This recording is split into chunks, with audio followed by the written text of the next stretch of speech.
Good morning 8th Hindi medium के student. आज हम विज्ञान में पाठ 2 सूक्ष्म जीव मित्र और शत्रु का आगे का भाग पढ़ेंगे। इसके पहले वाली वीडियो में हम पढ़ चुके हैं कि रासायनिक उपयोग किस प्रकार से सूक्ष्म जीवों में वृद्धि को रोकने के लिए सामान्य रूप से जो नमक होता है, खाद्य तेल होता है, उसका उपयोग किया जाता है।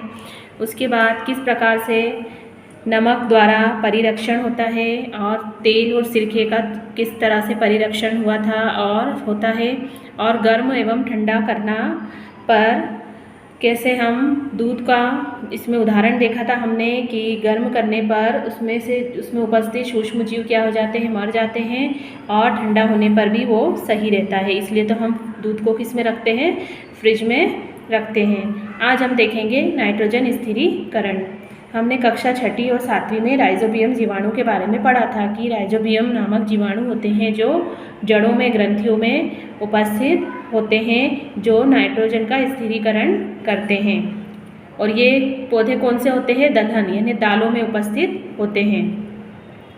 जो लेग्यूम पौधे में नाइट्रोजन स्थिरीकरण में सहायक होते हैं। स्मरण कीजिए कि राइजोबियम लेग्यूम पौधों की ग्रंथियों में रहते हैं, जैसे सेम और मटर, जो एक सहजीविता है। कभी कभी तड़ित विद्युत द्वारा भी नाइट्रोजन का स्थिरीकरण होता है, परंतु आप जानते हैं कि नाइट्रोजन की मात्रा वायुमंडल में स्थिर रहती है। आपको आश्चर्य होगा कि यह कैसे संभव है। आइए इसके विषय में हम अगले भाग में समझते हैं। अब आगे क्या है, नाइट्रोजन जो उपस्थित रहती है जिन जड़ों में, उसका यहाँ पर एक पिक्चर दिया है। देखो किस तरह से ये जड़ें दिखाई दे रही हैं और इसमें छोटी छोटी ग्रंथियाँ और ये गांठें हैं जिसमें नाइट्रोजन स्थिरीकरण जीवाणु पाए जाते हैं। अब हम पढ़ेंगे नाइट्रोजन चक्र के बारे में। तो हमारी वायुमंडल में जो नाइट्रोजन है उसकी उपस्थिति है 78%। वैसे तो वायुमंडल कई गैसों का मिश्रण है, लेकिन उसमें नाइट्रोजन कितनी मात्रा में उपस्थित है, 78% में। सभी सजीवों का आवश्यक संगठक है, जो प्रोटीन, पर्णहरित किसे कहा जाता है, हरित लवक, यानी जो पेड़ पौधों की पत्तियां होती है उसमें क्लोरोफिल नाम का पदार्थ होता है, जिसकी वजह से वो हरा रंग में होती है। न्यूक्लिक एसिड और विटामिन में उपस्थित होते हैं। पौधे और जंतु वायुमंडलीय नाइट्रोजन का उपयोग सीधे नहीं कर सकते। मिट्टी में उपस्थित जीवाणु नीले हरे शैवाल वायुमंडलीय नाइट्रोजन का स्थिरीकरण करके नाइट्रोजन यौगिकों में परिवर्तित कर देते हैं। किस में परिवर्तित करते हैं, नाइट्रोजन यौगिकों। और कौन से रंग की शैवाल, नीले और हरे रंग की। जब नाइट्रोजन इस प्रकार उपयोगी यौगिकों में परिवर्तित हो जाती है तो पौधे इसका उपयोग मिट्टी में से जड़ तंत्र द्वारा करते हैं। इसके पश्चात अवशोषित नाइट्रोजन का उपयोग प्रोटीन एवं अन्य यौगिकों के संश्लेषण में करते हैं। पौधों पर निर्भर करने वाले जंतु उनसे प्रोटीन और अन्य नाइट्रोजनी यौगिक प्राप्त करते हैं। फिर आता है कि पौधे एवं जंतुओं की मृत्यु के बाद मिट्टी में उपस्थित जीवाणु कवक नाइट्रोजनी अपशिष्ट को नाइट्रोजनी यौगिकों में परिवर्तित कर देते हैं, जो पौधों द्वारा पुनः उपयोग में होता है।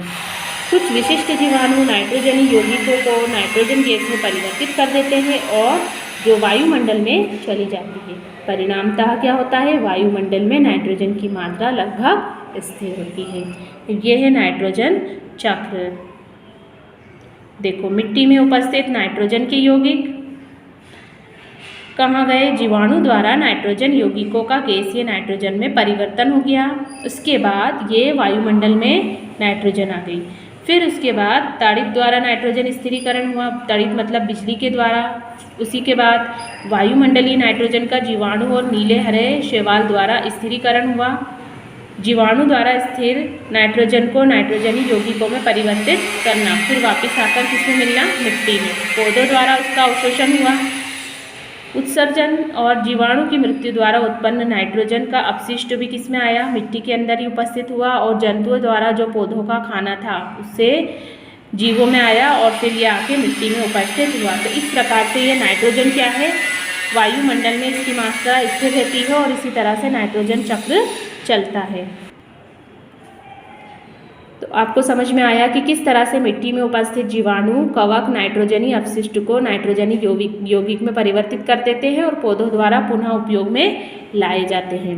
और कुछ जीवाणु नाइट्रोजनी यौगिकों को नाइट्रोजन गैस में परिवर्तित कर देते हैं जो वायुमंडल में चली जाती है। इस तरह से नाइट्रोजन की मात्रा कैसी रहती है? स्थिर रहती है। आपको इस लेसन को यहाँ तक पढ़ना है।